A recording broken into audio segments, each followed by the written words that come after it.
Volvámonos verdes.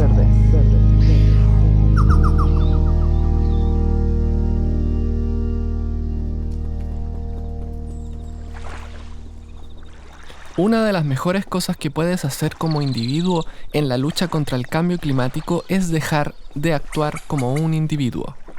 Bill McKibben.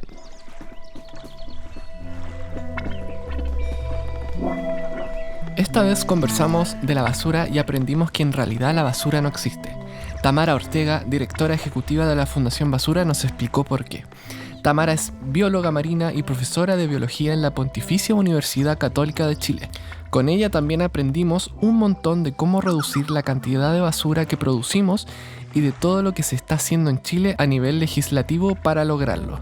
Somos Katy y Seba y este es nuestro lindo podcast Volvámonos Verdes.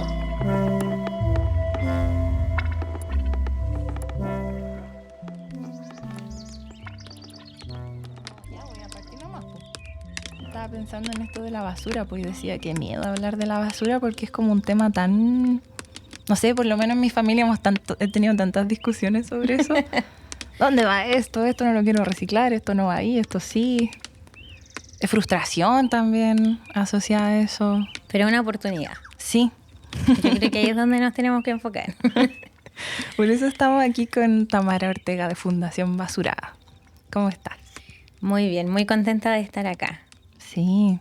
Bueno, pues entonces, a ver cómo partimos. Bueno, siempre le hacemos esta pregunta a los invitados de tipo. ¿Cómo fue que llegaste a la basura?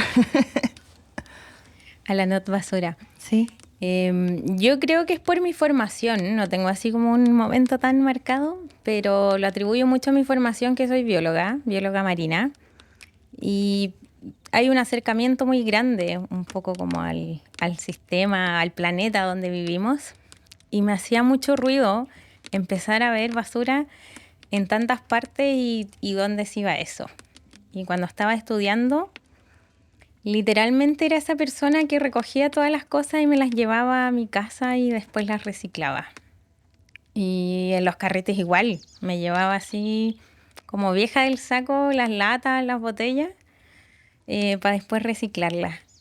Y ahí una vez vi un anuncio en Facebook, como así de vieja, que buscaban voluntarios o voluntarias para hacer gestión de residuos en un evento, en una concha acústica, que es un evento típico de la Católica allá en Santiago. Y dije, este es mi momento, este es mi lugar. Y me inscribí como voluntaria, formulario, y de ahí nunca más me salí. Me enamoré de la basura. ¿Y eso te llevó a Fundación Basura? Pues, es que ahí me inscribí en Fundación Basura, que buscaban voluntarios, voluntarias. Cuando la fundación, claro, estaba recién empezando, eran 2, 3 personas. Y de ahí nunca más me salí de la fundación. Pasé por distintos espacios. Entré como voluntaria, monitora, supervisora de distintas actividades. De ahí coordiné el voluntariado, empecé a coordinar proyectos, y una cosa llevó a la otra y claro, ya me metí al 100 y ahora eres directora ejecutiva. Directora ejecutiva y como, vivo, respiro esto.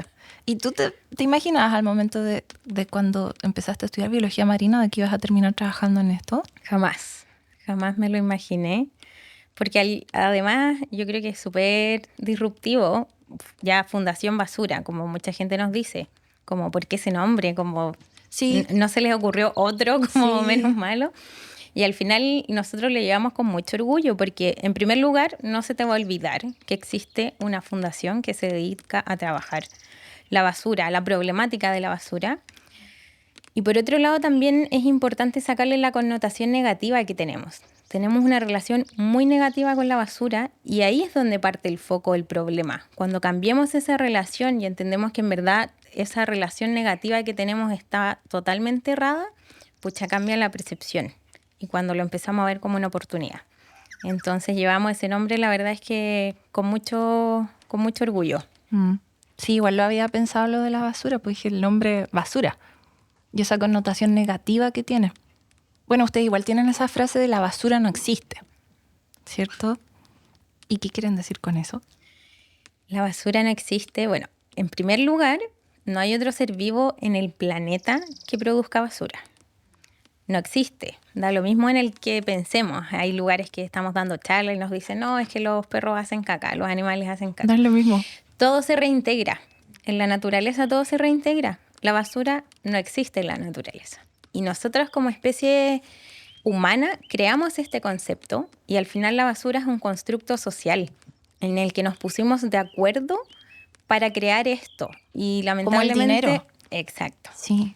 Y solo tiene efectos negativos. No hay algo positivo que nos pueda producir esto de la basura.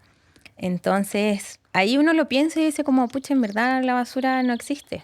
Y además que todo lo que extraemos, sacamos, utilizamos, viene de la naturaleza. Se tiene que reintegrar también a la naturaleza de cierta forma. Y es ahí donde estamos haciendo un quiebre. Hicimos este punto de quiebre y no lo estamos reintegrando. Entonces ahí nos damos cuenta que, pucha, cómo somos tan lesos de ser la única especie en el mundo que crea esto y no tiene impactos positivos. Qué cuático eso, porque en verdad toda la naturaleza, incluso lo que no tiene una cierta función después, como la caca, es función de otra cosa, de otro proceso posterior, ¿cierto? Alimenta otro proceso. Y se habla harto de eso cuando hemos hablado de hongos también, de la descomposición. Así deberíamos vivir, en un ciclo regenerativo. Sí, exactamente. Pues entonces es un constructo, como habías dicho, así como tal como el dinero. Es un constructo social. Y hasta que no lo cambiemos como sociedad, vamos a seguir viviendo estas problemáticas asociadas a la basura, que uno piensa que son medioambientales, pero realmente la parte social, económica, quizás son mucho más grandes que las mismas ambientales. O sea, si pensamos, por ejemplo, y esto siempre lo digo, en un municipio, gran parte del presupuesto municipal se va en nuestros residuos, en literalmente enterrar nuestra basura. Ese dinero debería estar disponible para nuestra educación, para nuestra salud, para nuestra seguridad. Pero no, literalmente estamos enterrando miles de millones de pesos en la gestión de la basura que sacamos todos los días. Sí. No, pues y tiene una connotación súper social, como tú decías, porque en mi trabajo con la ONG he visto como donde se instalan rellenos sanitarios y los vecinos se enfurecen porque yo no quiero vivir al lado de un relleno sanitario, nadie quiere vivir al lado de montones de basura. Entonces se les bajan los precios, ¿cómo se dice? La plusvalía. De sus inmuebles, ¿cierto? La plusvalía. Empiezan todos otros problemas sociales relacionados a vivir en la cercanía de un relleno sanitario. Sí. Y todo por este sistema que creamos que no está bien. Exactamente. Y también si lo pensamos nosotras no nos gusta mucho llamarlo recursos porque es una mirada súper extractivista de la tierra como tal, pero estos elementos, todo lo que consumimos viene a base de algo de la naturaleza, ¿cierto? Entonces todo para producir, usar y desechar después en un mecanismo súper lineal. Pero no trabajamos tanto la prevención de ese residuo mismo, de ese desecho. Y por ejemplo, si tuviéramos que, no sé, un ejemplo ya con números. En Chile se consumen alrededor de 23.000 toneladas de plásticos de un solo uso. Eso quiere decir bombillas, vasos desechables, etcétera. ¿Como al día o cómo es eso? 23.000 toneladas. Al año, sí. Pensemos que una bombilla no pesa nada. Entonces imagínense cuántos son 23.000 toneladas. Una brutalidad para productos que son de uso así 5 minutos, si es que no menos. ¿Cuánto tuvimos que sacar de petróleo, de transporte, de energía para crear esas 23.000 toneladas? Entonces creamos muchas zonas de sacrificio, de extracción, etcétera, de repente para productos que en verdad no tienen ninguna mayor utilidad que nuestra propia comodidad o nuestra propia insensatez como tal. Sí.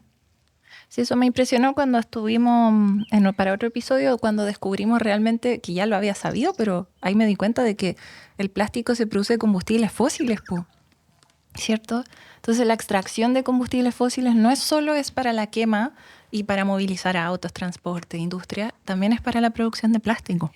Sí. Efectivamente, el plástico convencional viene del petróleo y de distintas formas. Hoy en día, claro, se está trabajando mucho plástico biobasado, que sigue siendo plástico, que nos ponen en todas partes como biodegradable, compostable, etcétera, las propiedades siguen siendo las mismas del plástico. Entonces, que se vaya al mar o se va a demorar los mismos 500 años en degradarse. Entonces, de repente nos cambiamos como de uno al otro, pero realmente no estamos viendo los efectos que tiene producir, consumir y desechar esas cosas. Entonces, desde nuestra fundación, siempre la mirada, el primer punto va a ser preventivo. En la prevención de los residuos mismos, de los desechos como tal, porque eso nos va a ahorrar toda la cadena que viene después. Y ya como últimas alternativas, ver la gestión de reciclar, compostar, etcétera. Sí. Pero realmente el foco tiene que estar en la prevención misma de lo que utilizamos. Y bueno, pasando ahora a la fundación misma, va a cumplir 10 años ahora, ¿cierto? En mayo. Sí, en mayo lo estamos cumpliendo. En la próxima semana hacemos el cumpleaños, la celebración como tal. Y el tema que pusimos este año, que es algo que ya llevamos trabajando también un par de años, es el derecho a reparar. Estamos trabajando en una propuesta de proyecto de ley por el derecho a reparar en Chile y también apunta a lo mismo, a la prevención, a que los ciudadanos y las ciudadanas tengamos el derecho de poder reparar ciertas cosas, porque hoy en día pasa, se me echa a perder un televisor, algo, no existen los repuestos, no existe el servicio técnico, etcétera. Entonces un poco el sistema medio que te obliga a comprar otro. Entonces estamos trabajando fuertemente en esto. Esperamos también ingresar esta propuesta al Congreso para que en un par de años ya sea ley y tengamos ese derecho, que actualmente ya se está trabajando en otros países, la Unión Europea, Estados Unidos, etcétera. Y eso no es solo en base a las tecnologías, ¿cierto? Puede ser la ropa. Exactamente. Quizás donde está este punto de quiebra un poco más grande es en las tecnologías, porque en la ropa, bicicletas, por ejemplo, todavía existe o es un poco más sencillo. Está más en nuestras manos poder hacerlo más que en las tecnologías. Pero claro, la idea es que instalemos la reparación como un punto crucial de este modelo de economía circular, o nosotras apuntamos más hacia el basura cero, hacia vivir basura cero, porque la basura no existe. Y realmente, claro, la gente de repente nos mira un poco raro cuando te dicen como, pucha, vivir sin producir basura, como, ¿qué es eso? Sí. Pero la verdad es que es cero loco. Si uno mira el basurero como de las casas convencionales del día a día, la fracción es un 60% orgánico, más o menos en promedio, 58%. Para las dietas vegetarianas, veganas, eso puede ser hasta un 90%. Entonces ya si compostamos, vermicompostamos, se te fue más de la mitad del problema. Hay otro 30% que comprende vidrio, lata, plástico, etcétera, que son hoy en día reciclables en la mayoría de las partes del país, sobre todo ahora con el apoyo de la ley REP. Entonces ya tenemos un 90% de residuos que saco en el día a día que en verdad lo puedo gestionar compostando, reciclando. Y solo va a ser una pequeña fracción de entre el 10 y el 15% que yo actualmente, si es que no las rechacé antes, debería estar disponiendo a relleno sanitario. Entonces, en verdad, si tú lo piensas, no es tan loco no producir basura. O sea que no todo lo que tú produces termina en relleno sanitario, eso se puede reducir muchísimo. Sí, tal cual. Sí. Y si es que yo ese 10% lo puedo rechazar, realmente no produzco basura. Claro, ese como concepto de basura como lo conocemos. Tal cual. Hola, quería pedirte un minuto de tu tiempo para agradecerte que hayas llegado hasta aquí y contarte que producir este podcast requiere mucho tiempo de preparación e investigación, y cada minuto de contenido lo financiamos con la plata que ganamos en otros trabajos. Debido a que aún no tenemos auspiciadores ni suficientes recursos para mantener este podcast, es que te pedimos que nos apoyes con una suscripción en Patreon por solo $1,000 o $1 mensual. Visita www.patreon.com/volvámonosverdes, donde puedes elegir un nivel de apoyo, registrarte con tu correo y una contraseña y finalmente agregar una tarjeta de débito o de crédito. Si nos apoyas, vas a tener acceso a nuestros videos detrás de cámara, a episodios anticipados y a contenido exclusivo. Sin tu apoyo, este podcast no podría seguir existiendo y no podríamos seguir difundiendo estos temas que son tan importantes para sensibilizar a nuestra audiencia sobre la importancia y el cuidado de la naturaleza. Muchas gracias también a las personas que ya nos están apoyando en Patreon. Tú decías, la gran mayoría de la basura que producimos son desechos orgánicos, o sea, verduras, frutas, todo eso. Sí. Y que si lo compostáramos sería un gran aporte, ¿cierto? Pero no es tan fácil compostar, ¿o sí es fácil? Sí, es súper sencillo. Sí. Yo creo que se le tiene más estigma de que es difícil. Tenemos distintas técnicas, lo más convencional, compostaje, vermicompostaje. Vermicompostaje es con lombrices, la típica lombriz roja californiana. Quizás esa es la forma más sencilla, porque la lombriz hace toda la pega. ¿Cachai? Te revuelve, va mezclando las capas, se va moviendo, se demora mucho menos tiempo. El vermicompostaje, 3, 4 meses, también depende de las temperaturas. En el sur se puede demorar un poquito más. Sí, sí. Pero se demora como la mitad del tiempo más o menos del compostaje y es mucho más rico nutritivamente el producto que nos deja, que es el humus, versus el compostaje. En el compostaje la diferencia es que no vamos a tener estas lombrices, que necesitamos una conexión a piso. Entonces, por ejemplo, es más recomendado en casas o en espacios abiertos. El vermicompostaje se utiliza mucho en departamentos o en lugares que no tengo como conexión a tierra. Y necesito revolverlo más o menos una vez a la semana, una vez cada 4 o 5 días. Como airearlo para que el proceso no se nos compacte como tal. Y ahí obtengo un producto que se llama compost, que es súper valorado para las plantas porque es un abono brutal. O sea, nosotras compramos tierra para nuestras plantas cuando en verdad podríamos estarlo haciendo de nuestros propios residuos orgánicos. Y esos son como los dos grandes sistemas que tenemos para gestionar nuestros residuos orgánicos. Hay lugares como más grandes ciudades que hoy en día existen hartos emprendimientos donde te pasan a buscar los residuos orgánicos para no tener que tenerlos dentro de tu casa porque, qué sé yo, no te gusta las lombrices o no está ahí todo el día en tu casa, etc. Entonces existe igual esas alternativas. Incluso hoy en día en que muchos municipios tienen el programa donde tú puedes postular una vermicompostera o una compostera para que te llegue a tu hogar sin necesidad de invertir en una. Y viene con la capacitación incluida, qué ponerle, qué no ponerle, porque requerimos una relación como de cosas secas con cosas húmedas. O sea, cuando hablamos de cosas secas, cajas de huevo, por ejemplo, cajas de cartón, hojas del otoño, etc. Y cuando hablamos de cosas húmedas, ya son los restos de fruta y verdura como tal. Por ejemplo, una cáscara de sandía genera harta humedad. Sí. O sea, nosotros aquí tenemos nuestro compost, nuestra cajita, la tenemos afuera. Estamos conociéndola también, pues la tenemos como hace un año. Nos hemos dado cuenta que en ciertos lugares no funcionaba muy bien, estaba muy húmedo, parece, la pusimos más al sol. Pero es bastante fácil, por lo menos aquí. Pero me preguntaba cómo es cuando uno vive en un departamento. Pues ahí yo no sabría, se compran las composteras, dices, hay, no sé, pues de distintos tamaños. Sí, se utiliza mucho el sistema de vermicomposteras en cajones, que es hacia arriba, un poco por el espacio y porque las lombrices van subiendo y bajando dependiendo de la disponibilidad de alimento. Y que yo lo puedo ir lleno en un cajón, lo pongo abajo y voy subiendo y así sucesivamente. Entonces no requiero conexión a piso y eso es muy bueno para cuando uno vive en departamento. Y creo que eso la gran mayoría de los chilenos son quienes viven en departamento. Claro, por lo menos en las grandes ciudades sí. Pero es lo mismo que dices tú, es un poco ir conociendo cómo son seres vivos al final y en el compost igual. Entonces donde te llega más sol, menos sol, etcétera. Y claro, uno medio que lo va conociendo al principio y ya después fluye. De nunca acabar. ¿Sí? A mí me da como un algo, si es que tengo que botar algo de orgánico a la basura, sí. Hoy como que no puedo. Sí. ¿Y qué es lo que pasa para que expliquemos, cuando uno mezcla en la basura el plástico con no sé, pues los plátanos, con todo lo orgánico, con las verduras, y ahí se forma así como una mezcla y todo eso se va a un relleno sanitario? ¿Por qué eso es malo? Esa es una súper buena pregunta porque es un mito muy común que existe. Esto lo escuchamos mucho que dicen como, ¿pero qué tienes? Igual en el relleno sanitario, bueno, y de hecho en general la gente habla de vertedero. Si eso igual se va a degradar en el vertedero.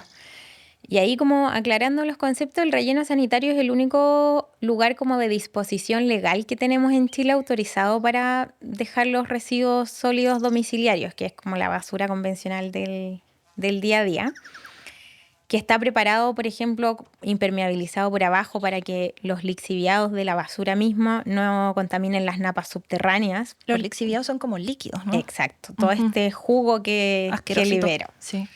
¿Y qué pasa cuando se va al relleno sanitario, al vertedero? Todos estos orgánicos igual se descomponen, pero se descomponen sin oxígeno, en un medio anaeróbico que se llama, y genera gas metano. Ese gas metano es un tremendo gas de efecto invernadero. Los últimos estudios dicen que es hasta 85 veces más potente que el dióxido de carbono. Entonces, por cada cáscara de plátano que yo tiro al basurero, estoy calentando un poco más el planeta. Y en Chile, el mayor porcentaje que tenemos de emisiones de gases de efecto invernadero es por nuestros rellenos sanitarios. Entonces, efectivamente, cuando yo mezclo todo junto, ¿por qué es malo? Porque estoy aportando al calentamiento global. Finalmente. Exacto. Sí. Entonces, eso, y bueno, todas las externalidades que puede tener cuando la basura tiene mal olor es por los residuos orgánicos que se están descomponiendo. Cuando genera líquidos es por los residuos orgánicos. Si tuviéramos solo materiales secos, eso no pasaría. Tiene tantas como capas de, ¿cómo decirlo? Significado al final, porque quienes trabajan en la basura, para esas personas sería mucho menos desagradable si no tuviera todos esos olores de los residuos orgánicos, los líquidos que salen. Si fuera puro plástico, no sería hasta liviano, por ejemplo. Tal cual. Sí. Y tiene este problema que contamina mucho, pero por otro lado estamos enterrando algo muy valioso, que es al final de devolverle al suelo su propia tierra, por así decirlo. Y por ejemplo, no sé cómo sucede acá, pero yo veo en Santiago, sobre todo en otoño, que me parte un poco el corazón, porque veo cómo barren todas las calles de todas las hojas que se caen en otoño, las meten en una bolsa y se va al basurero. Sí, las meten en bolsa. Ese proceso natural de los árboles de dejar sus hojas para que se cubra su suelo, ¿cierto?, se saca todo y se va lamentablemente a la basura. Es como que le estamos quitando los nutrientes que quieren renutrir el suelo, se los quitamos. Y de hecho es un punto no menor el que tocaste, porque Chile, el mundo están definidos 9 límites planetarios. No sé si han escuchado hablar de eso en algún momento. Y los del nitrógeno y del fósforo, que son elementos cruciales para que la continuidad de la vida en el planeta, los tenemos traspasados. Y precisamente por eso, porque sacamos este nitrógeno del planeta, lo ponemos en plantas, pero después cuando la planta lo quiere devolver a través de un residuo orgánico, lo estamos enterrando en un relleno sanitario. Entonces es bastante lógico que vamos a tener déficit de estos nutrientes, y eso en el largo plazo, claro, nos va a afectar en todos los niveles sociales, ambientales y económicos. Cuando los precios y ya hay precios de ciertas frutas, verduras, ¿cierto?, que se van encareciendo año a año, y eso es un proceso como de no retorno al final. Entonces igual tiene muchas externalidades esto. Es interesante porque cuando uno, la basura, ese concepto la separa, ¿no?, entre plástico, ¿cierto?, residuo orgánico. El tema de los residuos orgánicos no es tan difícil de resolver y es gran parte del problema, como tú habías dicho. Entonces, no es tan difícil. Sí, no, nada. Es solo un poco un cambio de concepción, por así decirlo, en cómo yo lo gestiono y cómo lo voy a mirar. Hoy en día sí tenemos un proyecto de ley de residuos orgánicos que se está discutiendo en el Congreso. Esperamos que salga pronto. Y eso ya va a obligar un poco, en muchos años, claro, como toda política pública, a que de a poco empecemos a gestionar esto. Y ahí un punto no menor, porque ya hemos hablado como del residuo en sí mismo, pero algo que pasa mucho en los hogares, que es el punto antes, es como el desperdicio de los alimentos como tal. Que ahí tenemos también una tremenda oportunidad de acción. Como a nivel de números se dice que alrededor de 1/3 de los alimentos en el mundo son desperdiciados. Y pucha, uno lo ve en el casa a casa, en el día a día. Y claro, la cantidad como de alimentos, de, no sé, el kilo de frutilla que compré y se te pasó, se fue a la basura. Y eso también genera una cantidad de gases de efecto invernadero no menor. Recursos económicos que vamos a estar desechando también. Plata perdida. Plata perdida. O sea, claro, se refiere a todos los alimentos que no consumimos. Sí. Por suerte, como aquí tenemos compost, a veces también se nos echa a perder algo y yo digo, bueno, se va al compost. Y me da un placer porque digo, se convertirá en tierra. Es como que uno siente que no es desperdicio. ¿No? Claro, vendría siendo un poco el mal menor como tal. Claro. Porque igual se invirtió para producir esa comida, mucho agua, claro. recursos, trabajo, plata. Energía, claro. Energía, sí. Y no está cumpliendo ese fin como tal. Pero claro, es mejor que se vaya al compost a que se vaya el relleno sanitario. Claro, entiendo. Y ustedes tenían como un libro donde enseñaban cómo hacer recetas, ¿cierto? Con alimentos que uno a veces piensa que están feitos y los bota, como los plátanos que ya están pasados. Sí, tenemos un proyecto muy lindo de talleres que se llama Sabores sin Desperdicio, donde hacemos en juntas de vecinos, principalmente vecinos y vecinas, talleres de alimentos que convencionalmente son desechados porque culturalmente no los consumimos, como la cáscara de plátano, por ejemplo. Entonces vamos ahí a la junta de vecinos a hacer un taller de mechada de cáscara de plátano, de mermelada de cáscara de sandía, por ejemplo. O sea, ¿se puede comer la cáscara de plátano? ¿No han probado la mechada de cáscara de plátano? No. Es exquisita. Mira, y mi abuela que se reía me contaba el chiste de unos monos que se comían la cáscara y los monos tenían razón, pues. ¿Se come la cáscara de plátano? Casi todo se puede comer en términos de fruta y verdura. Entonces, no sé, pues, por ejemplo, los tallos de las acelgas, las cáscaras en general, de papa, de zanahoria. De kiwi, por ejemplo. Esa sí la comió. De kiwi. Entonces vamos a las juntas a hacer estos talleres y la gente queda, pero maravillada, en verdad. Porque por un lado, claro, estamos reduciendo mucho el desperdicio como tal, pero por otro lado igual es un apoyo económico, algo que no sabías que podías cocinar, que ahora sí se puede. Claro. Entonces ahí hay un gran como mensaje, por así decirlo, de ir enseñando a través de la cocina, que es algo muy, muy cultural. Y también es cultural eso que uno siempre quiere la frutilla bonita. Es igual, lo hemos aprendido nosotros que ahora tenemos más huerta, donde las cosas son de distintos tamaños, de distintos colores, y uno se va quitando eso que aprendimos del supermercado muchas veces, de los comerciales, donde todo se ve como lindo, brillante, perfecto. Sí, no, ahí tocaste un punto no menor también, porque la cantidad de alimentos que se desperdicia por caracteres estéticos es brutal. Nosotras tenemos en la misma línea un proyecto que se llama Ferias Libres Cero Desperdicio, donde intervenimos las ferias libres, hacemos recuperación de todos los orgánicos y separamos. Una fracción se va a un comedor solidario, a una olla común, y la otra fracción, que no es comestible, se va a compostaje. Y esto lo hacemos de forma ocasional, sí, o sea, como por intervención, no de forma fija. Y por una intervención que estamos alrededor de 3 horas más o menos en una feria libre, recuperamos en promedio 1 tonelada de orgánicos. De esa 1 tonelada son alrededor del 30%, es decir, 300 kilos de alimentos que se donan a un comedor.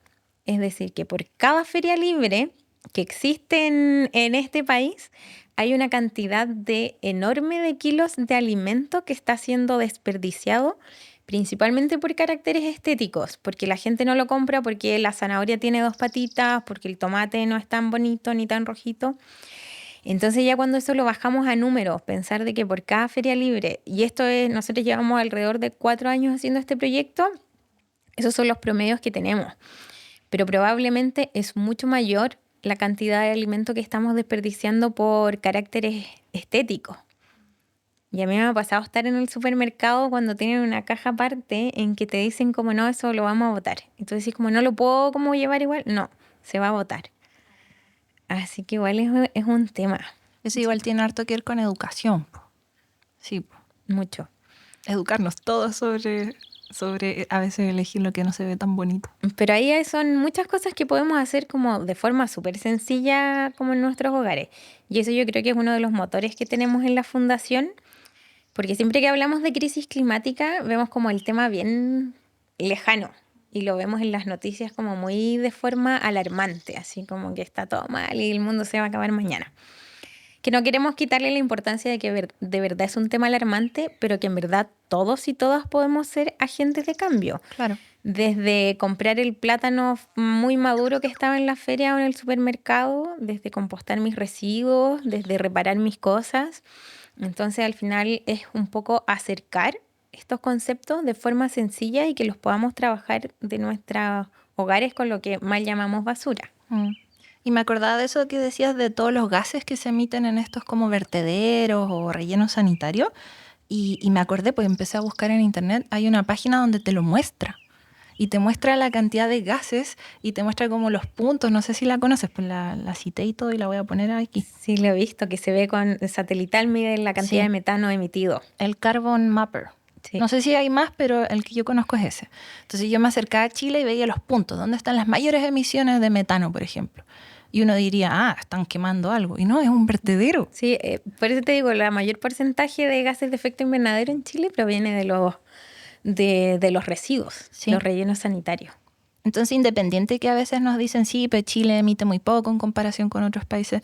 Bueno, ok, obviando eso, si quisiéramos realmente bajar nuestras emisiones, podríamos hacerlo a través de ese proyecto. De los residuos, sí. Sí. Y ahí, igual eso de que Chile emite muy poco es como medio como truqueado el número, porque efectivamente emitimos mucho menos, pero comparativamente hablando, somos muchos menos también. Claro. Nuestro nivel de consumo es como un nivel de consumo de un país desarrollado, siendo un país en Latinoamérica.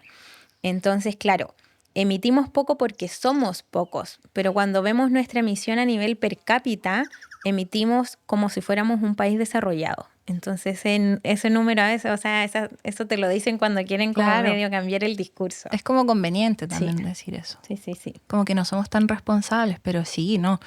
Los niveles de consumo y de basura que hay acá en Chile deben ser bien impresionantes. Y lo otro que leí también era que ustedes tenían un proyecto para integrar a los y las recicladores base en la gestión de los residuos orgánicos. ¿A qué se refiere eso? Efectivamente estamos trabajando, esto está recién así, estamos haciendo un poco el levantamiento de información a que los recicladores y las recicladoras base han sido históricamente las personas que reciclan a nivel mundial. Y ya tenemos por un lado más o menos trabajado todo lo que es los inorgánicos a través de la ley REP.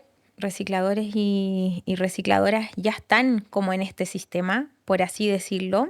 Obviamente hay mejoras, pero ahora toda la discusión que se viene es en tema de orgánicos.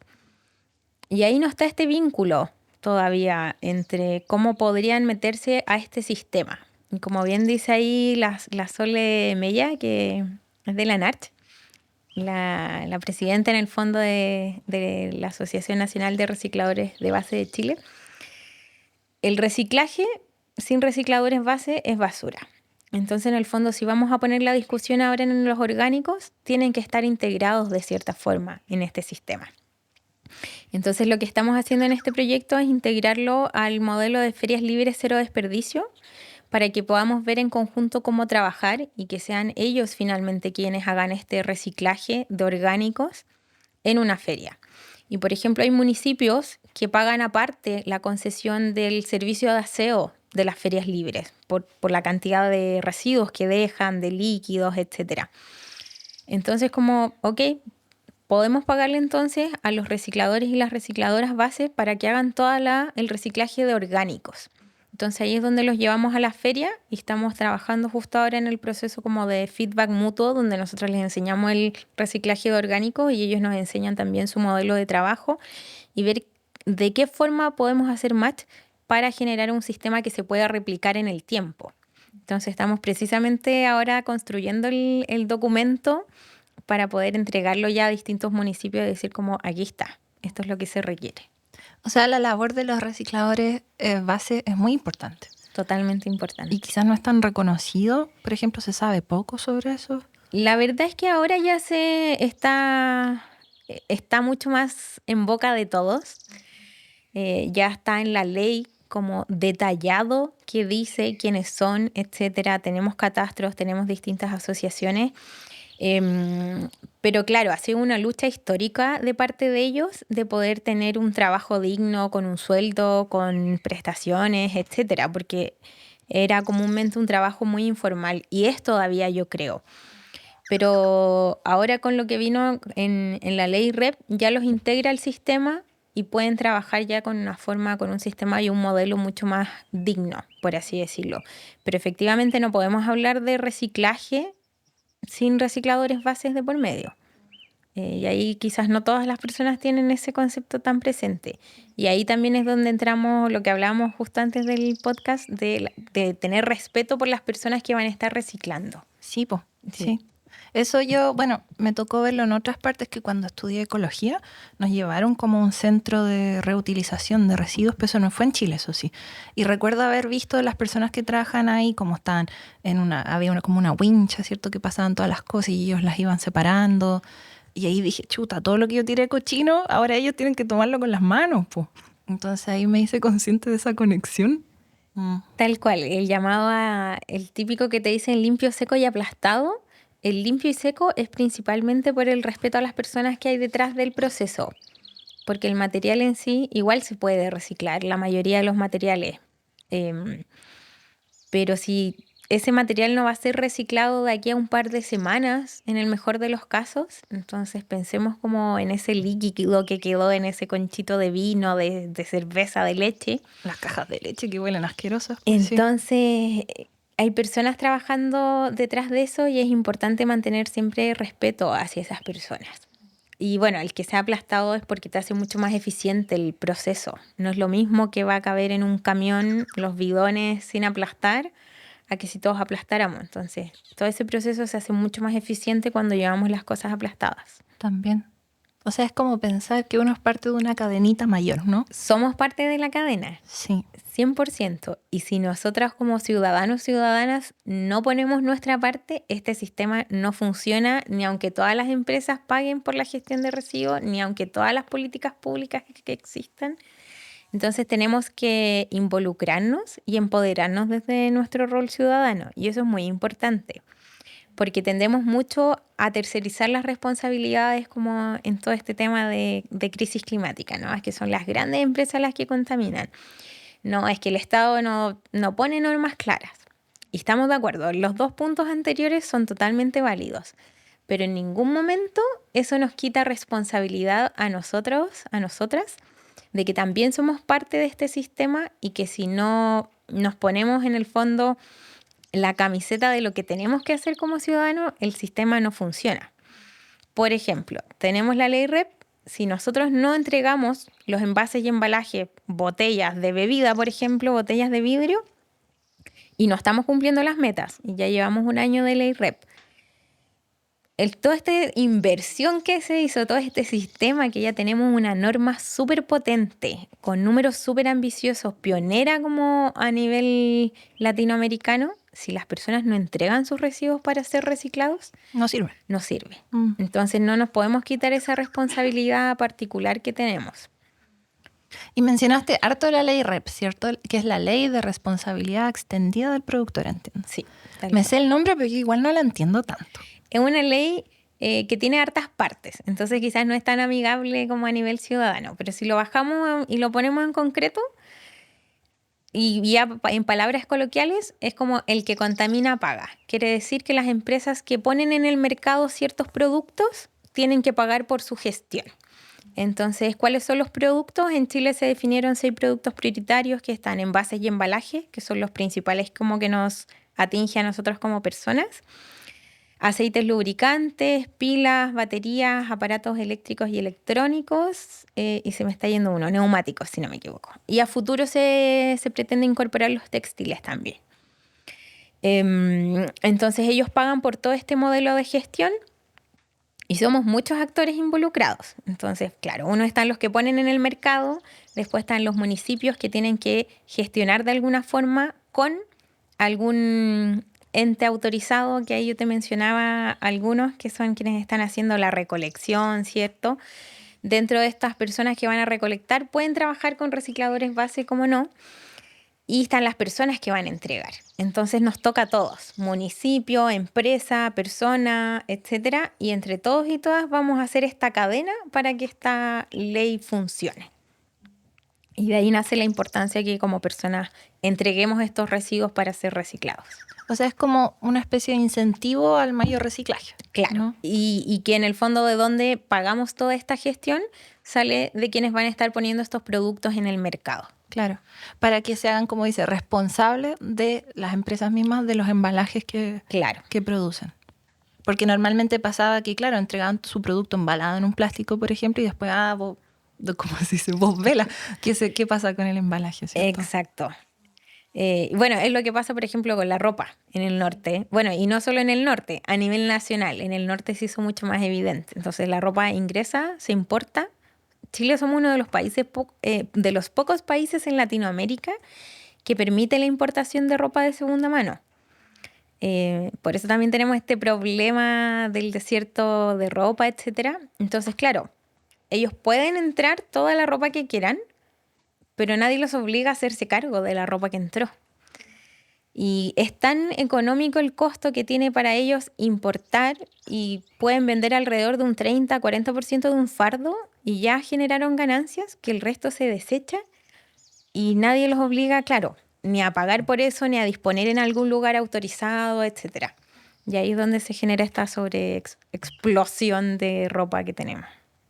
Es terrible. ¿Pero la ley REP va a incluir los textiles, habías dicho? Sí, la va a incluir, pero a mediano plazo más o menos. Está recién trabajándose en eso.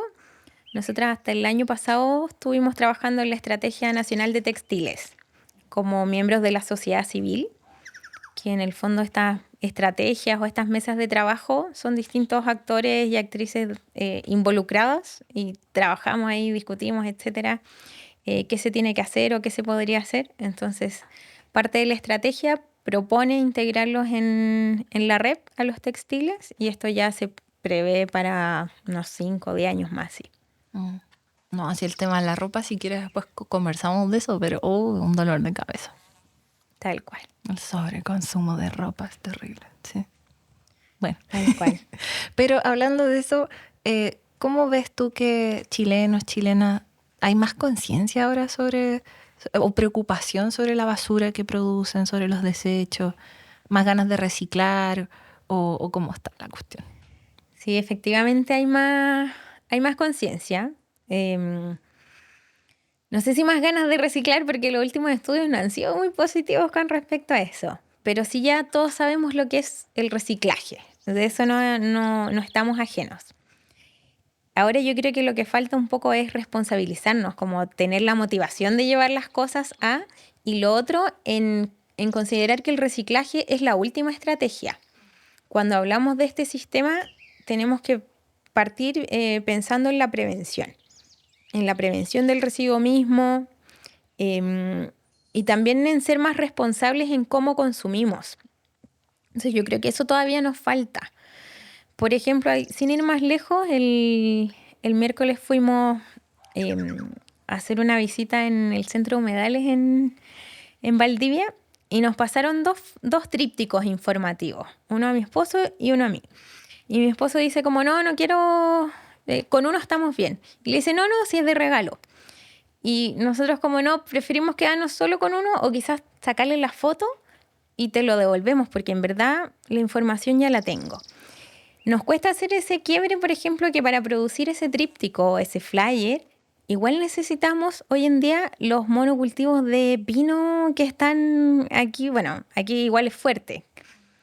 Entonces como que todavía no hacemos ese clic en el rechazar, por ejemplo, cosas, en el decir como no lo necesito, no porque el impacto que tuvo esto, estamos todavía muy en el punto del reciclaje, que es la última estrategia. Entonces tenemos que pasar ahora como a los puntos previos de decir como, pucha, esto igual tiene un impacto, en verdad no lo necesito, cuestionármelo mucho, para que si ya realmente adquirí algo, pueda pasar, qué sé yo, lo voy a adquirir si lo puedo gestionar de alguna forma, si eso tuvo algún... qué impacto tuvo, etcétera. Entonces ahí están todas las estrategias de prevención, después de prolongación y después de gestión. Entonces, claro, en Chile estamos muy en la gestión como tal, en el último paso, Claro. pero realmente si queremos hacer cambios sustanciales tenemos que pasar a los puntos previos.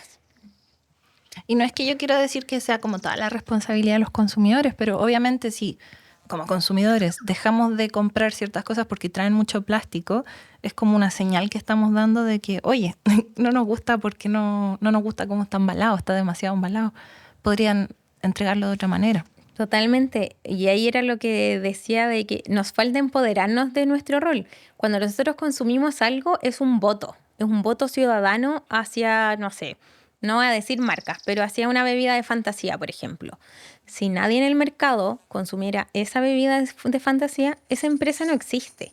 Entonces las empresas y las grandes industrias ponen en el mercado lo que las personas consumen. Entonces nos falta como ese decir como, oh, en verdad soy muy poderoso o muy poderosa de que lo que yo consumo se pone en el mercado. Y ejemplos súper concretos, justo estábamos hablando como de lo vegano antes. Hace un par de años el mercado vegano no existía, la industria vegana. O sea, las personas que eran veganas hace 10 años era muy difícil encontrar alternativas. Y eso en un par de años Cambió mucho. ha cambiado infinitamente. O por ejemplo, yo siempre digo los calzones menstruales. Los calzones menstruales partieron muy de los emprendimientos de distintas partes. Y hoy en día las grandes marcas, casi todas tienen calzones menstruales porque vieron que las personas lo consumían.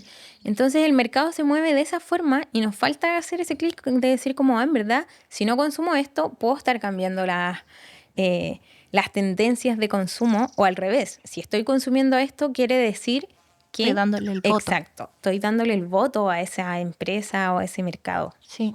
Y aún entendiendo eso de que el reciclaje es como lo último, ¿cierto? La solución última que uno, o sea, sirve, pero lo primero es tratar de evitar consumir tanto plástico. Igual siento que, por ejemplo, en mi casa, al reciclar, nos fuimos concientizando de la cantidad de plástico que estábamos consumiendo. Porque cuando uno lo tiraba en la basura y se iba en la basura, no lo ve. Pero cuando lo empezábamos a separar por número, a limpiarlo, a secarlo, a verlo, fue como, wow, ¿es necesario consumir tanto? Como que uno empieza a decir, es necesario que compre tal cosa que viene envuelta en plástico. ¿No habrá una alternativa? Entonces igual ayudó a concientizarse sobre eso. Sí, de todas maneras. Yo no quiero decir que el reciclaje esté mal, en ningún momento. Ayuda mucho, aporta mucho. Pero claro, es como, estamos partiendo un poco como de atrás para adelante quizás. Sí. Y ahí dijiste, como que hablabais de los empaques plásticos y eso, pero hay muchas cosas que igual tienen plástico que las tenemos muy silentes todavía. Por ejemplo, el típico vaso de café. Ese vaso de café el material se llama polipapel. Por dentro tiene una película plástica para que los líquidos no traspasen.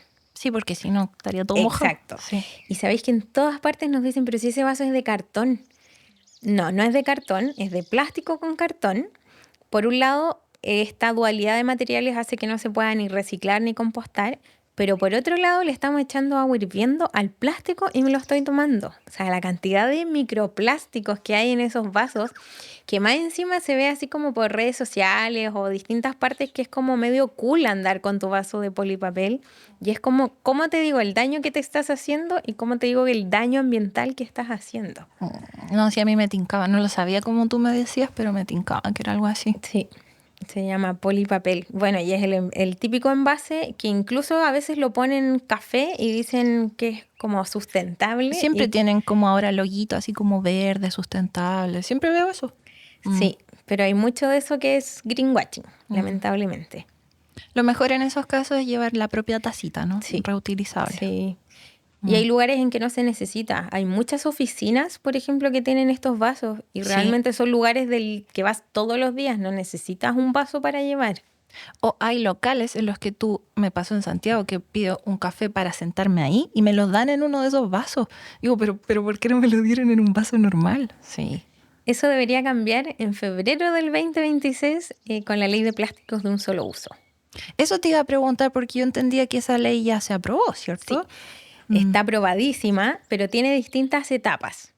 Entonces, y esto ya se debería haber aprobado, pero hubo ahí un pequeño cambio que alargaron, dieron más plazo en la última etapa. En la ley de plásticos de un solo uso, lo que busca es prevenir, por un lado, a través de la reutilización y por el otro lado, prohibir ciertos productos plásticos. Ahí tenemos los típicos bombillas, vasos, cubiertos, etcétera. ¿Y cuáles son las etapas en el fondo que nos dicen? La primera prohibió los productos prioritarios. Ahí tenemos el Plumavit en todos sus formatos para comida. Entonces, si hoy en día te entregan un completo en un envase de Plumavit, ese local está incumpliendo la ley, porque eso ya está en vigencia. ¿Y el Plumavit no se puede reciclar? El Plumavit no se puede reciclar cuando viene de alimentos, cuando está asociado a alimentos. Aún así, el reciclaje de Plumavit es muy ineficiente porque no pesa nada, ¿cierto? Es muy costoso, es muy tóxico. Entonces, igual, a pesar de que hay algunas alternativas para reciclarlo, sobre todo el asociado a embalajes, si lo podemos evitar, evitémoslo. Porque como te digo, el reciclaje del Plumavit es súper específico también. Hay muy pocos puntos a nivel nacional donde podemos dejarlo. Pero el asociado a alimentos no. Afortunadamente está prohibido, así que también es un llamado a todas las personas que si algún día le entregan algo en Plumavit para llevar, la fiscalización ciudadana es muy importante, decir como, pucha, ¿saben qué? Ustedes están incumpliendo con una normativa a nivel nacional. Tenemos prohibidas las bombillas plásticas, los cubiertos, los palillos y revolvedores también. ¿Y eso es desde ya o desde...? No, esto es desde ya. Fue lo que se prohibió en agosto del 2022, si no me equivoco. Ya tengo fichados los locales que tengo que decirles que están incumpliendo. Tal cual. Después pasamos a una segunda etapa de las botellas retornables, que también incluye esta ley, donde se les exige a los supermercados, a las tiendas de conveniencia y a los almacenes que tienen el deber de vender y recibir botellas retornables en sus canales tanto presenciales como online. Eso también ya está vigente, así que cualquier lugar que vayamos que venda bebidas, tienen que tener la disposición de tener botellas retornables. Y de recibirlas también. Y la tercera etapa de la ley incluía quizás el corazón o la parte más entretenida a mi gusto, en que si tú consumes dentro de un local, es decir, que no es para llevar, tiene que ser en 100% de reutilizables. Se permite el plástico, pero plástico reutilizable, claro. Así como el vaso que te daban en el Lollapalooza, no sé. Sí, esa cosita que le ponen a los completos por debajo. Claro. Entonces se permiten ciertos materiales plásticos, pero siempre reutilizables por el local. Cubiertos, platos, vasos, tazas, etc. Y esa es la etapa que todavía entra en vigencia el 2026. Y además se prohíben los otros productos plásticos que no entraron en la primera etapa, como los vasos, el vaso de polipapel, etc. Entonces está en estas tres etapas, que las dos primeras ya están autorizadas, o sea, ya están en vigencia. Y la tercera igual hay harto lobby por parte de ciertas empresas, que no voy a decir, porque esto se modifique. Entonces hay algunos proyectos de ley dando vueltas en el Congreso por flexibilizar esto, sobre todo en los patios de comida, lo cual sería un retroceso enorme a la ley porque hay patios de comida que ya están funcionando bajo este sistema. Los Plaza Cero, Mall Plaza Cero ya tiene un par de Mall Plaza Cero, ya demostraron que se puede de forma muy autónoma, entonces ahí también es como una estrellita a grandes empresas que sí lo están haciendo bien. Es totalmente viable. A largo plazo reduce un montón de costos también. Entonces ahí está ahí como la última patita de la ley que quieren hacerle un lobby bien negativo, pero por lo menos desde nuestro lado estamos trabajando por que esto se cumpla. Trabajamos con los municipios porque son los municipios los encargados de fiscalizar la ley como tal. Entonces entregándole herramientas, capacitaciones principalmente a funcionarios y a fiscalizadoras para que puedan fiscalizar la ley en los distintos locales. Sin ir más lejos, ayer estuvimos en Lanco certificando un local que cumplía con la ley de plásticos de un solo uso. Bacán. Sí, pues y eso sirve, como lo habías dicho, de manera reactiva, ¿se decía? Sí, como anterior a... Preventiva. Sí. Reactiva. De manera preventiva, sí, para evitar los problemas posteriores. Exacto, sí. No, es una ley súper entretenida que nos da mucho como herramientas en el fondo de poder rechazar los plásticos, ahora falta que se cumplan. Entonces, ahí el rol ciudadano nuevamente, como que lo reitero, que es muy importante que si vamos a un local que estén cumpliendo, decir como, oye, no. Ponerse pesadito. Sí. Y sabéis que hay mucha gente que igual lo sabe y se hacen los locos. Sí. ¿Cachai? Así como, no, si esta es la última partida de Plumavit que me queda. Y yo así como, la parte del Plumavit lleva 2 años en vigencia, como que no creo que sea la última partida. Sí. Lo que pasa es que, bueno, ahora lo pensaba a nivel individual, ¿no? Como diario. Hablaba con una amiga y me decía, sí, pero es que reducir la basura sale caro, decía. Como que lo veía como algo de una persona privilegiada, quien puede tener menos basura. Y quizás lo veía como desde esa perspectiva de que, por ejemplo, si no quiero comprar ciertos productos en el supermercado y los quiero comprar en granel, que me los venderían sin plástico, es más caro. Puede ser, no sé. Quizás hay no sé si eso es cierto o no es cierto, o un prejuicio que tenemos. Depende dónde. Por ejemplo, en región metropolitana existe la Vega Central, que podemos comprar a granel, y el lugar más barato que podemos comprar a granel yo creo que hay casi que a nivel nacional. Es un punto quizás más de spot y puede que sea un poco más caro las tiendas a granel como tal. Pero esto de vivir sin basura o con menos basura es un proceso de etapas. Entonces, Sí. por ejemplo, podemos elegir la parte de los orgánicos y me va a salir 0 pesos. Al contrario, voy a estar generando mi propia tierra y me va a estar ahorrando plata. Entonces, al final, uno igual tiene que ver los puntos de quiebre donde te haga, por un lado, más sentido Y que sea eso, económicamente y que se adecue factible. también a tus posibilidades. Por ejemplo, no sé, para las mujeres o personas menstruantes, la copita menstrual. O sea, nos hace evitar una cantidad de residuos totalmente innecesarios. ¿Y te sale más barato al final? Y la cantidad de ahorro, la verdad es que es brutal cuando uno lo pone como en cantidad de años. La cantidad de plata que se ahorra es muchísima. Entonces también hay que ir viendo como el qué, el cómo, el cuándo. A mí me pasó que estaba bien enojada con la industria cosmética porque veía en mi baño, en los baños de mis amigas, la cantidad de plásticos que hay por cosas que nos hacen comprar, ¿no? Para la crema de esto, la crema de esto. Entonces me empecé a rebelar contra eso y empecé a generar mi propia crema, mi propio desodorante. Decirla bien el baño. Sí. Y al final yo estaba viendo los pros y los contras, ¿no? O sea, al final igual tengo que comprar cosas para producir lo que quiero, el desodorante, por ejemplo. A veces puede venir en plástico. Al final, a largo plazo, igual estoy ahorrando plata.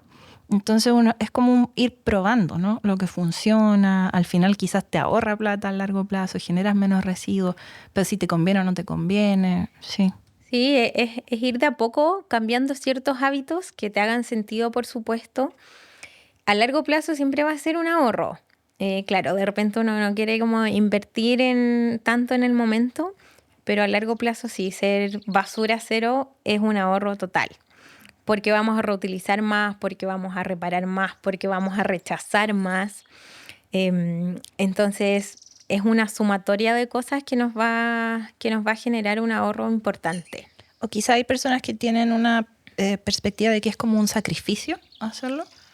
Claro, es que ahí de repente nos saca un poco de nuestra zona de confort, porque estamos muy acostumbrados a la cultura del desechable, que se llama, de que venga todo en un envase, en un plástico, ¿cachai? En que haga un cumpleaños y todo eso y listo.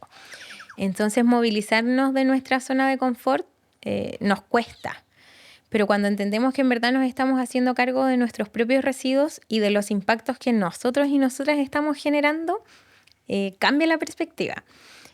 Y de hecho ahí tenemos como medio una anécdota, porque hay un estudio del 2018 en que te rankea cuáles son las alternativas que genera mayor reducción de gases de efecto invernadero.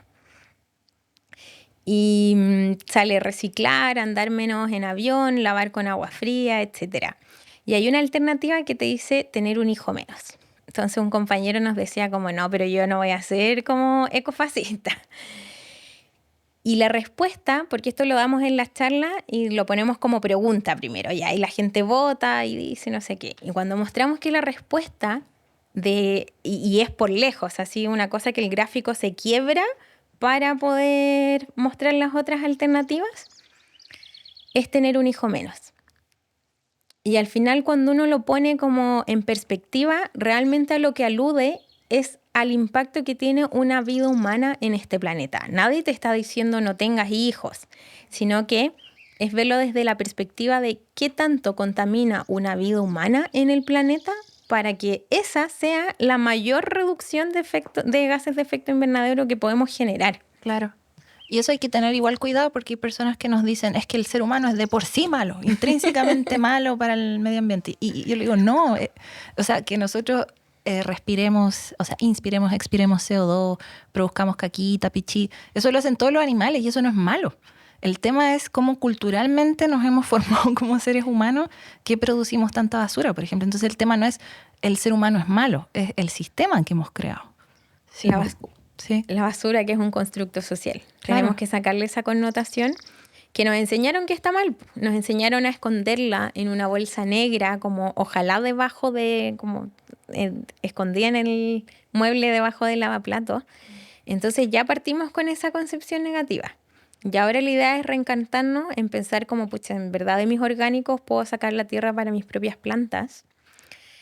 En verdad de los plásticos, los cartones, etcétera, voy a estar generando un sistema de reciclaje y ahí ya se te destruye un poco como este constructo social de la basura y lo vemos con otros ojos.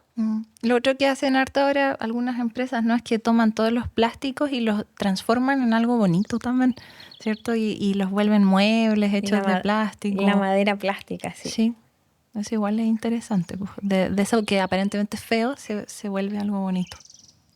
Sí, es entretenida toda esa como creatividad. Hay otra organización que dice que la basura es el límite de nuestra imaginación. Ah, buena. Sí. Y en verdad es así, porque podemos transformar muchas cosas, si es que no todo. Entonces, realmente es el límite de nuestra imaginación y pucha que nos genera malos impactos este límite.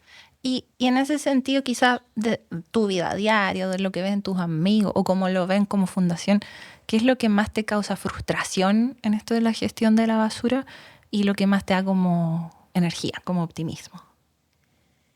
Qué pregunta igual como bonita y complicada a la vez. ¿Qué me da energía como a seguir en esto? Siento que tenemos tantas oportunidades de hacer cosas positivas, de generar cambios, de dejar un mejor planeta, no solo de las siguientes generaciones, yo soy un poco quizás más de las otras especies.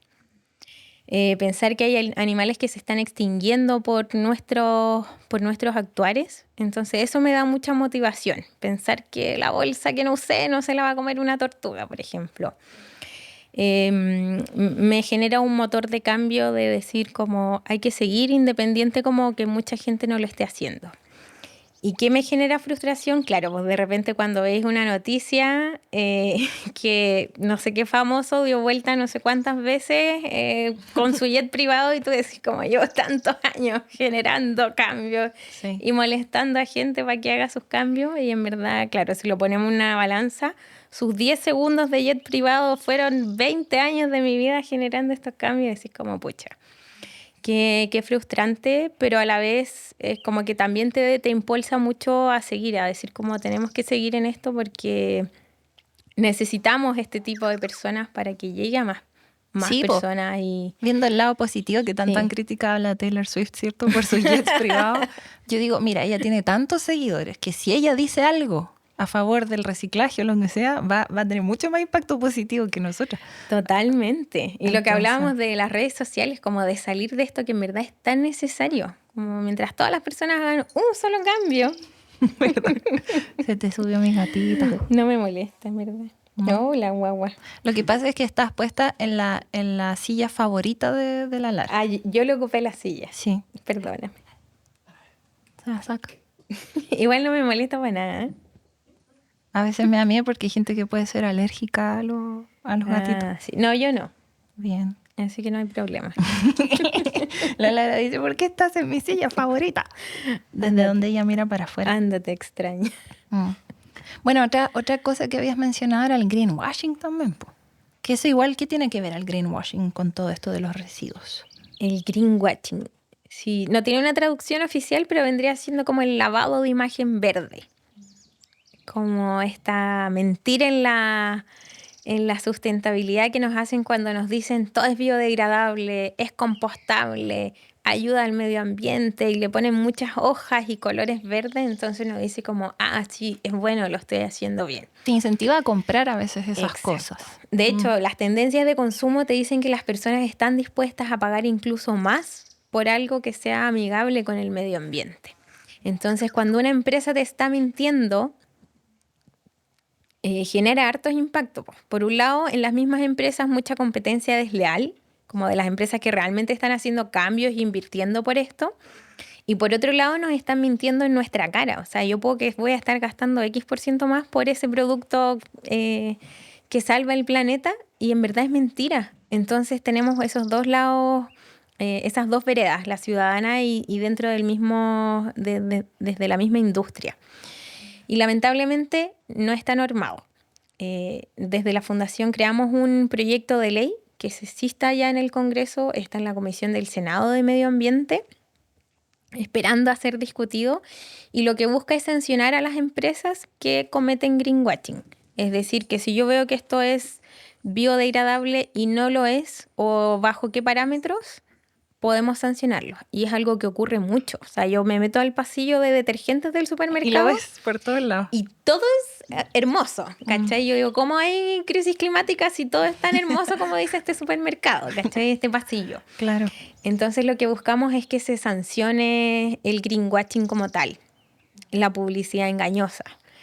Y ahí esperamos que sea discutido. Lleva un año descansando en la Comisión de Medio Ambiente del Senado. Ahora hubo cambio en la presidencia, así que esperamos que él haga un llamado al senador Urresti a que a que ponga en tabla el proyecto para que sea discutido, porque es muy importante, como te digo, porque estamos generando cambios las personas, pero si no viene de la mano con cambios reales, con rediseño de la industria, por ejemplo, esos cambios no se van a concretar. Y por otro lado, hay muchos emprendimientos que se ven mermados y afectados con esto. A mí me han llamado así como, hice un emprendimiento de esto, qué sé yo, para que sea biodegradable realmente, pero no puedo competir con una gran empresa que dice que le pone a todo que sí y en verdad no lo es.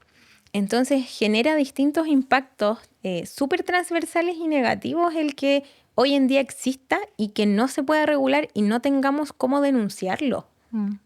O sea, eventualmente si se aprueba la ley, ya los consumidores, los clientes, podríamos denunciarlo, ¿no? Exacto, eso es a lo que apuntamos.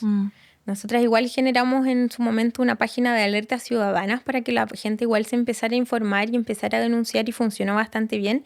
Pero claro, ahora necesitamos el segundo paso, que esa denuncia ya llegue a una empresa directamente.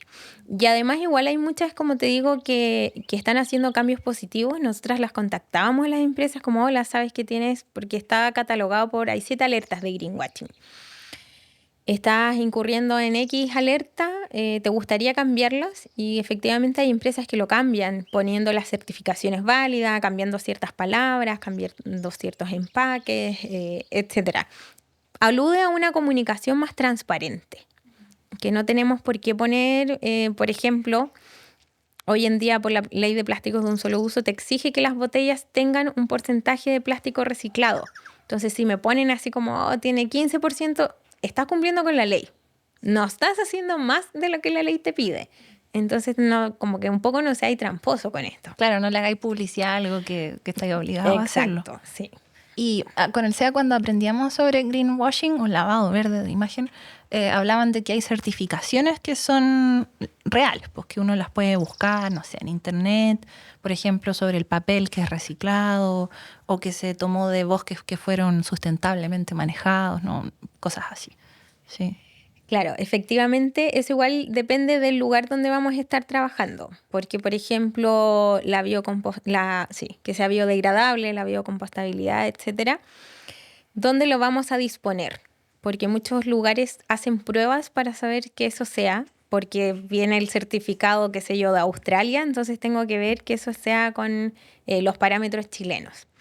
Entonces ahí se hacen pruebas, etcétera, para ver que efectivamente esa botella, ese plástico que nos dicen que sea biodegradable, sea efectivamente. Y ahí también hay una inversión de un laboratorio, por ejemplo, o de una planta de compostaje industrial en que vea que este material realmente sea o no sea. Hay ciertas certificaciones que ya están validadas, y hay otras nuevas que también van saliendo que quedan por validar igual. Pero a veces me sentía como sobrepasada porque a veces, no sé, veo bolsas de plástico que dicen biodegradable. Y yo pienso, pero ¿cómo sé si lo es o no lo es? ¿No? Claro, Entonces, y te ponen unos números raros y cosas así. entonces no sabía si me meto a la página web, empiezo a investigar, qué es lo mejor que uno puede hacer. Eso es un súper buen punto porque ahora casi todas las bolsas te salen así como biodegradable y tú que hay así como, en su gran mayoría son a nivel de compostaje industrial. Y eso igual es un tema porque las personas no tenemos acceso al compostaje industrial. Son pocas plantas de compostaje a nivel industrial a nivel nacional y en su gran mayoría van asociadas a las industrias y no a las personas. Entonces, como ya, tengo esta bolsa, pero no la puedo gestionar porque no existe como el sistema para yo hacerlo. Entonces, que me digan que es compostable a nivel industrial, no te están ayudando mucho. Tiene que ser a nivel domiciliario o ten algún sistema que sea reciclable. Entonces, igual ahí, claro, es bastante información. Como consumidores y consumidoras, de repente cuesta. Entonces la idea es que ese proceso sea lo más fácil posible. Paulatino, de a poquito. Partamos con los vidrios, no sé, con otras cosas. Sí. Pero yo me imaginaba, ¿no? Decía, estas bolsas biodegradables, te apuesto que las meto en el compost y se quedan ahí para siempre. Sí. De hecho, yo creo que tengo algunas hace muchos años en mi vermicompostera haciendo pruebas. Sí. No, en su gran mayoría son a nivel industrial. Y las que son a nivel domiciliario, por lo general te lo dicen. Home compost, recórtala y entiérrala en tus plantas. Sí. Si no te lo dice, la probabilidad de que sea industrial es casi el 100%. Entonces esa va a ser una forma de fiscalizar como clientes. Vamos a decir, oiga, mire, la tengo en mi compost y sigue ahí, no sé, Sí. ¿qué me responde esto? Sí. Así, tal cual. Complicado el greenwashing, sí. Pero qué bueno que se esté trabajando ya en un proyecto de ley y ojalá se apruebe. Hay que hacer harto ruido en el fondo para que sea tomado con la importancia que merece. Y me gusta que lo que veo de todo el trabajo que haces tú y la fundación es que van por un lado como las acciones individuales, individuos, y por otro lado como proyectos de ley, como a nivel país, legislación. Entonces uno entiende que ambas cosas son muy importantes. No es una, o sea, me imagino que las legislaciones son enormemente importantes, pero también las acciones individuales. Entonces como hay que hacer un poco de todo, ¿no? Sí, nuestra base de trabajo siempre es la colaboración. Como tenemos la triada público, privada, sociedad civil. La sociedad civil es la representación de la ciudadanía, ¿cierto? De las personas, como decías tú. El mundo público, donde está el Estado, los municipios, etcétera, y privado, donde están las empresas, ya sean pequeñas o grandes empresas. Y realmente esto tiene que avanzar de forma paralela. No sirve que uno avance primero y los otros dos o uno se quede atrás, porque ahí siempre vamos a estar medio cojo. Como hablábamos, es un engranaje. Y si no trabajamos al mismo tiempo, como de forma colaborativa entre las partes, como que este sistema ya nos va a quedar cojo y no va a funcionar de forma óptima. Entonces ahí es súper importante y yo creo que nosotras igual tenemos una vereda muy privilegiada de poder articular estas distintas partes, de poder conversar con el sector público, con el sector privado y darle una voz y una bajada también a la ciudadanía. Entonces eso es súper importante triangular. De repente las organizaciones de la sociedad civil como que nos cerramos un poco así como a mi mundo y demonizamos un poco a los otros sectores. Pero la verdad es que creo que tenemos que estar abiertos a conversar para poder ir articulando estas respuestas y estas soluciones, porque nos guste o no nos guste, somos miembros de este sistema donde están todas las partes presentes. Entonces, si no actuamos de forma colaborativa, lamentablemente no va a funcionar. Sí, pues eso me he olvidado de que gran parte de este problema tiene que ver con las empresas. O sea, las empresas también son parte de la solución. Tal cual. Y claro, no hay que dejarlas de lado en este sentido. Y espera, tenía una pregunta, casi se me va. Pero era sobre las acciones individuales o sobre lo otro. Ah, que deben hacértela mucho esta pregunta si haces charlas, no sé, en colegios, pero entonces, ¿qué le recomendarías a una persona que quiere reducir su basura? ¿Qué es quizás algo lo más simple que podría hacer? Depende, ¿no? Lo más simple es lo que más te haga sentido a ti. Entonces, de todas las acciones que tenemos, que pueden ser cosas muy sencillas como cambiar tu cepillo de dientes a uno de bambú, por ejemplo, o cambiar la bolsa plástica a una reutilizable, no comprarme una nueva, a una que ya tenga, o puede ser empezar a compostar. Entonces tenemos que elegir algo, una pequeña cosa que nos haga sentido, que nos mueva y que sea alcanzable. Porque de repente cuando decimos como ya, desde mañana voy a hacerlo todo, sabemos que eso no va a funcionar. Entonces tiene que ser algo pequeño, alcanzable, que nos haga sentido y desde ahí partir. Y esto obviamente te va a ir motivando a generar más cambios, a contárselo a más personas y ahí va creciendo un poquito efecto bola de nieve a que podamos motivarnos con más cambios. Hay algunos que les hace sentido el compostaje y parten con eso primero, otros parten desde el reciclaje, como decías tú, viendo todos tus plásticos, otros cambiando pequeñas cosas, tomándose las bebidas en botellas retornables, en latas. O andando con el vasito disminuyendo tu consumo de productos de origen animal, por ejemplo. Entonces, la idea, lo más sencillo siempre va a ser algo que nos mueva a nosotros, como que te generó el clic de cambio. Cuando logramos eso, ya podemos empezar a generar o tomar más acciones como tal. Y la diversidad de alternativas en esto es bien grande. O sea, son desde los productos que consumimos, que cambiamos, a lo que, o sea, consumimos como cosas, a lo que nos alimentamos o a lo que generamos. Entonces, tenemos un abanico bien grande ahí de posibilidades de cuál agarrar alguno y decir como ya, voy a partir por esto. Y de ahí sumar nomás. Oye, ¿los cepillos de bambú realmente son buenos? ¿Como a nivel de lavado de dientes o a nivel ambiental? A nivel ambiental, es que ¿se degradan o depende? Sí. No, sí se degradan, se demoran obviamente porque la madera tiene un tiempo de degradación mayor, pero lo podemos gestionar. Lamentablemente el plástico no es un plástico reciclable en Chile.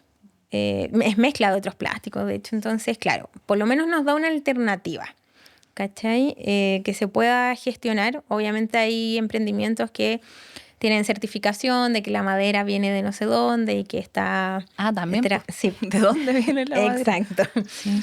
Entonces ahí, claro, la idea es que uno busque uno que le haga sentido y diga como, ya, si este, no sé, lo hacen acá en Chile, por ejemplo, entonces le doy con este. Pero claro, son residuos de repente súper silentes porque no los vemos así como en el día a día, como la cantidad de plástico que genera a través de cepillos de dientes, pero no es menor, si ese plástico. Sí, es harto. Entonces pueden ser acciones súper pequeñitas de repente con las que partimos, en que no me va a generar un cambio, onda, yo me voy a seguir lavando los dientes todos los días de la misma forma,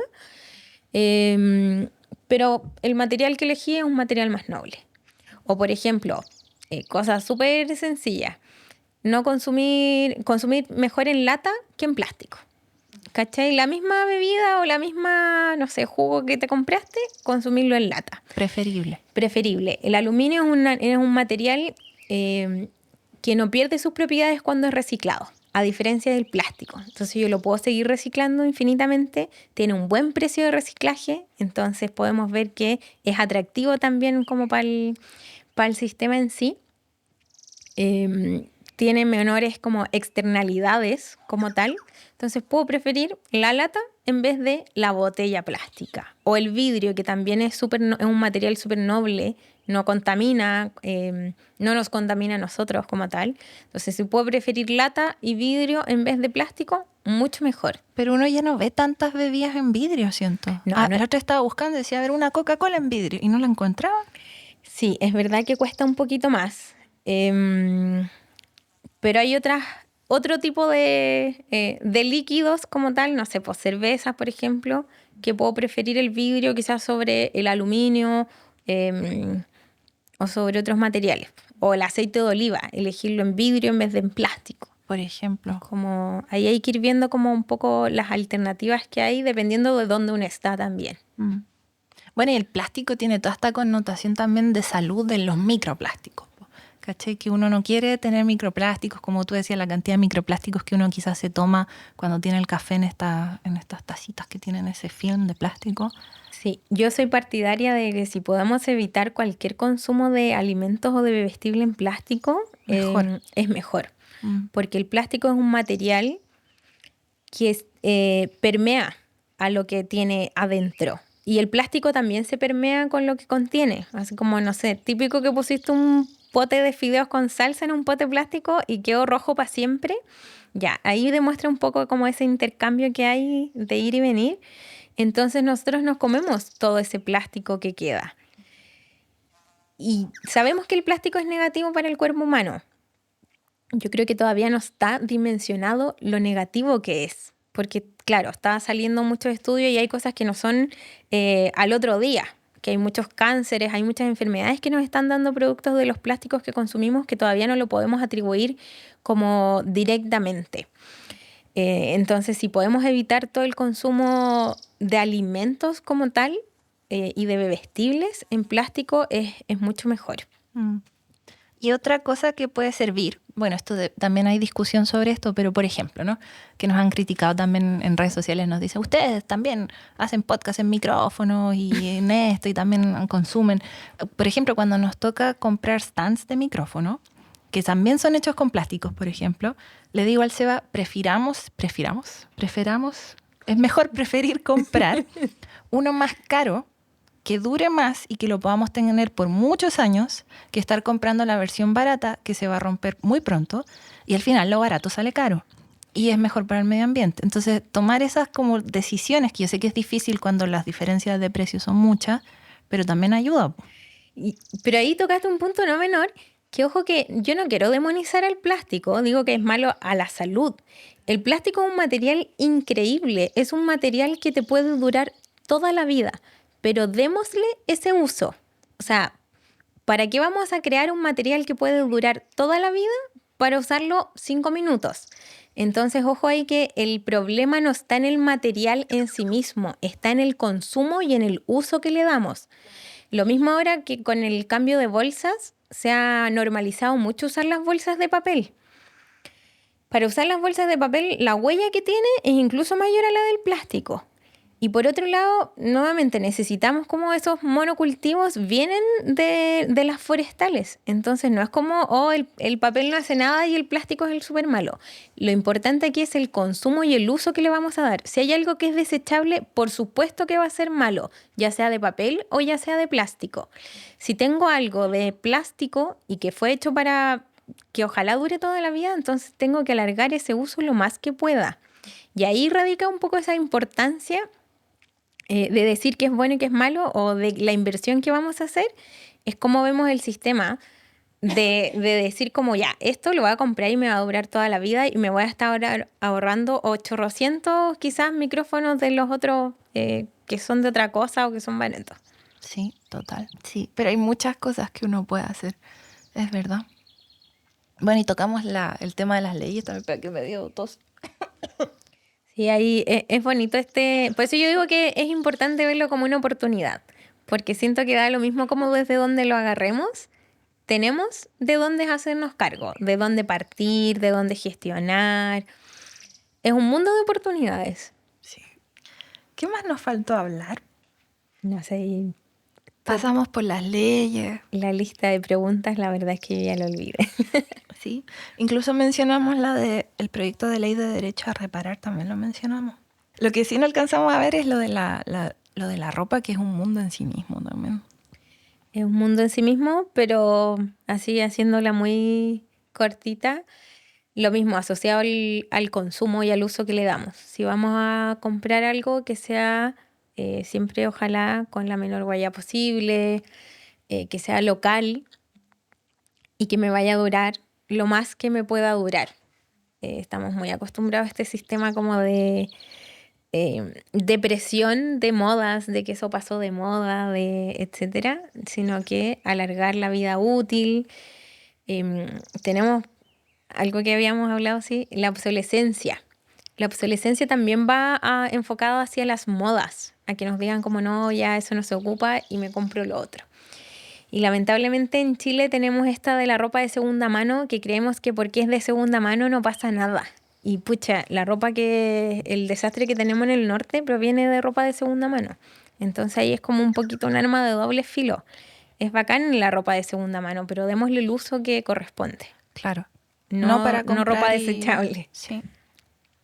No, y ahí también se genera esa discusión porque mucha gente con la que he hablado me dice, sí, pero es que no tengo el dinero para comprarme una camiseta de 50.000 pesos, si esta me la están vendiendo a 2 lucas, por ejemplo.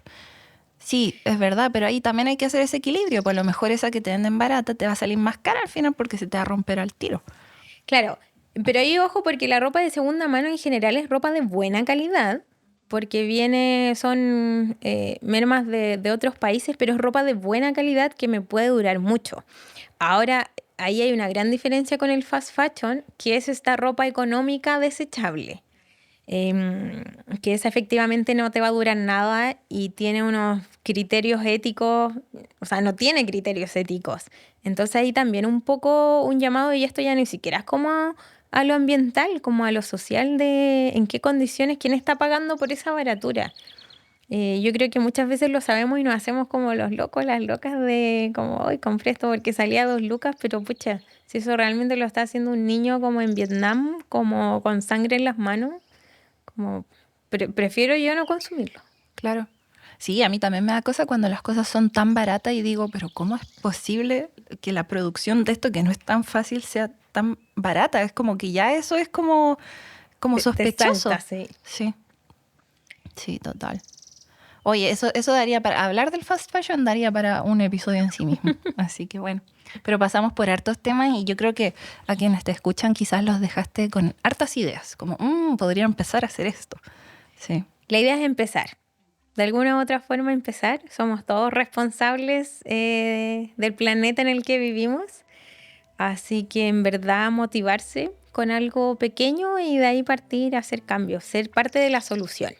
Creo que eso es muy importante. Y como generaciones que tenemos acceso, qué sé yo, a internet, redes sociales, a mucha información, usémoslo a nuestro beneficio también. Como quizás había muchas cosas que antes no sabíamos, ahora las sabemos, utilicémoslo para generar cambios positivos. Bacán, Tamara, muchas gracias. No sé si querías decir algo final o quizás cómo podemos apoyar a Fundación Basura. Entiendo que trabajan con voluntarios. Lo principal, que nos sigan en nuestras redes, Fundación Basura en todas las redes, para que así se enteren en qué estamos, cuando necesitemos voluntarios en el sur, podamos compartir, voluntarias. Y quienes puedan y quieren también que se hagan socios y socias, porque así organizaciones como las nuestras pueden subsistir, organizaciones autogestionadas. Entonces motivarse y ser parte del cambio también es eso, como consumir nuestro material, compartirlo, difundirlo, y si se pueden hacer socios o socias, muchísimo mejor. Mucho mejor. Sí. Y igual los voy a estar siguiendo para saber qué pasa con todos estos proyectos de ley, para informarme sobre las nuevas reglamentaciones y a quién tengo que fiscalizar y todo eso. Es súper importante eso. Sí, darle seguimiento ahí y presionar a las personas que están acá. Bueno, muchas gracias. Muchas gracias a ustedes por invitarme. Sí, gracias también a ustedes. Muy fan del trabajo que hacen. Bien, listo. No olviden que pueden encontrar todas las fuentes de información de este episodio en volvámonosverdes.com. Muchas gracias a todos nuestros auditores y que tengan una buena semana. ¡Chao!